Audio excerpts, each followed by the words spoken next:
বস্তুকে আল্লাহ রাব্বুল আলামিনের রাস্তায় কোরবানি করো। আল্লাহ রাব্বুল আলামিন যখন এই স্বপ্ন যুগে ইব্রাহিম আলাইহিস সালামকে স্বপ্ন দেখালেন, তুমি তোমার প্রিয় বস্তুকে আল্লাহর রাস্তায় কোরবানি করো।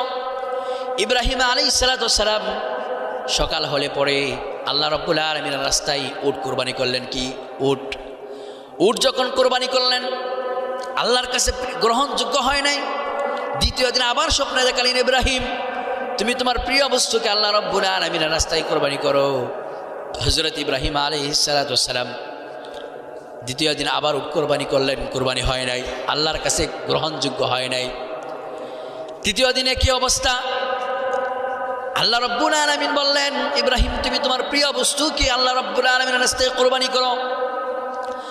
তৃতীয় দিন চিন্তা করেন, আল্লাহ রাব্বুল আলামিন যে বলেছেন আমার প্রিয় বস্তু কি, আমি কাকে বেশি ভালোবাসি, আমার মুহাব্বতের বস্তু কি রয়েছে? হযরত ইব্রাহিম আলাইহিস সালাম চিন্তা করেন, আল্লাহ যে বলেছেন প্রিয় বস্তু, আমার প্রিয় বস্তু কি? হযরতে ইব্রাহিম আলাইহিস সালাম চিন্তা করে করে বের করলেন, আমি তো সব চাইতে যাকে বেশি ভালোবাসি তিনি হলেন আমার সন্তান ইসমাইল। আমার ইসমাইলকে তো আমি সবচাইতে বেশি ভালোবাসি, সবচাইতে বেশি মুহাব্বত করি। হযরত ইসমাইল আলাইহিস সালামকে আমি সবচাইতে বেশি ভালোবাসি। সুতরাং হযরতে ইব্রাহিম আলাইহিস সালাম এই স্বপ্ন দেখার পরে তার সন্তান ইসমাইলকে ডেকে বলে, বাবারে ও সন্তান, আমার প্রিয় সন্তান শোনো, আমি আল্লাহ রাব্বুল আলামিনের পক্ষ থেকে স্বপ্ন যুগে দেখেছি আমি নাকি তোমাকে জবাই করতেছি। সন্তান তুমি কি বলো, তোমার অভিমতটা কি? যেমন পিতা তেমন সন্তান। আমাদের সন্তান হলে কি করতেন? আমাদের সন্তানকে যদি বলা হতো, বাবা তোমাকে স্বপ্ন যুগে দেখছি, তোমাকে কোরবানি করছি, তোমাকে জবাই করেছি, তুমি কি বলো? আমাদের সন্তান কি উত্তর দিতেন? বাবা আপনার বাসায়, আপনার বাড়িতে আপনি থাকেন, আমি গেলাম। আমাদের সন্তান বলতো, আপনার বাড়িতে আপনি থাকেন, আমি আপনার বাড়ি ছেড়ে চলে গেলাম। সুতরাং আপনার মতো পিতার আমার দরকার নাই। যেই পিতা তার নিজ হাতে সন্তানকে জবাই করতে পারে এমন পিতার দরকার নেই। আমি আপনি কি করতাম? আমাদের আপনার সন্তান হলে পরে বাড়ি থেকে চলে যাইতো, দূরে কোথাও চলে যাইতো, কিন্তু আল্লাহর হুকুম পালন করার বেলায় আমি আপনি পিছপা হয়ে যেতাম। আমাদের আপনার সন্তান, আমার আপনার সন্তান, আমরা আর এই পরীক্ষার মধ্যে আমরা উত্তীর্ণ হতে পারতাম না। কিন্তু দেখেন, যেমন পিতা তেমন সন্তান।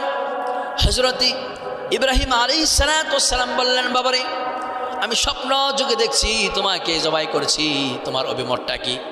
সন্তানও তেমনই ভাবে, বাবা যেমন সন্তান তেমন সন্তানও সুন্দরভাবে উত্তর দিয়া দিলেন।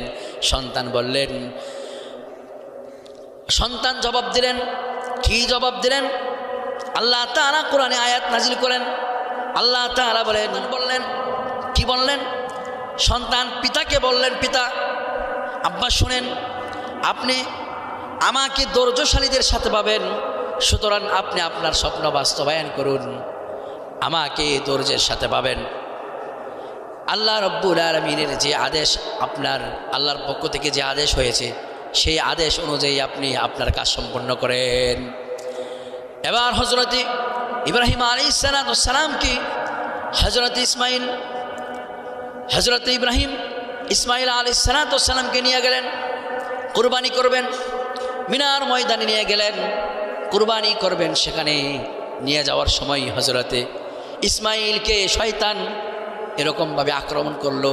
শয়তান বলেন, ইসমাইল তুমি কি জানো তোমার পিতা তোমাকে কোথায় নিয়ে যাচ্ছে? তোমার পিতা তো তোমাকে জবাই করার জন্য নিয়ে যাচ্ছে। তখন ইসমাইল আলাইহিস সালাম বললেন, শয়তান রে, আমার বাবা আমাকে কোরবানি করার জন্য নিয়ে যাচ্ছে আমি জানি, সুতরাং শয়তান তুমি দূর হয়ে যাও, এখান থেকে দূর হও। হযরত ইসমাইল হাতে একটা কঙ্কর নিয়ে শয়তানের উপরে আঘাত করলেন আর বললেন, দূর হয়ে যাও।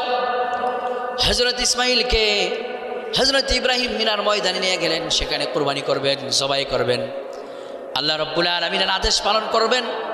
নিয়ে যাওয়ার পরে হযরত ইব্রাহিম আলাইহিস সালাম সন্তানকে এবার শোয়ালেন, কুরবানি করবেন, জবাই করবেন।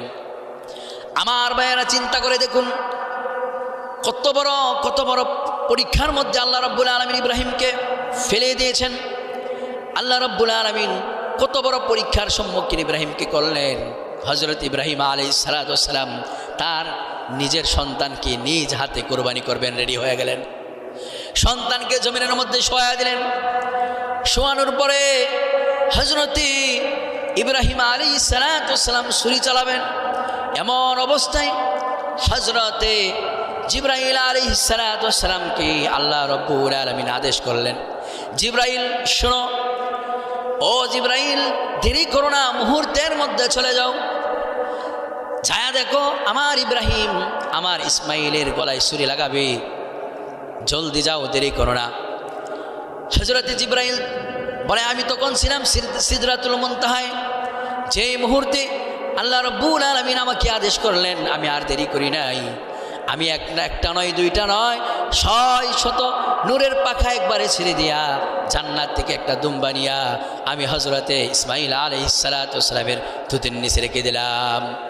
হযরতে জিবরাইল আলাইহিস সালাম মুহূর্তের মধ্যে জান্নাত থেকে দুম্বা নিয়া মিনার ময়দানে এসে বলেন আল্লাহু আকবার, ধ্বনি দিলেন।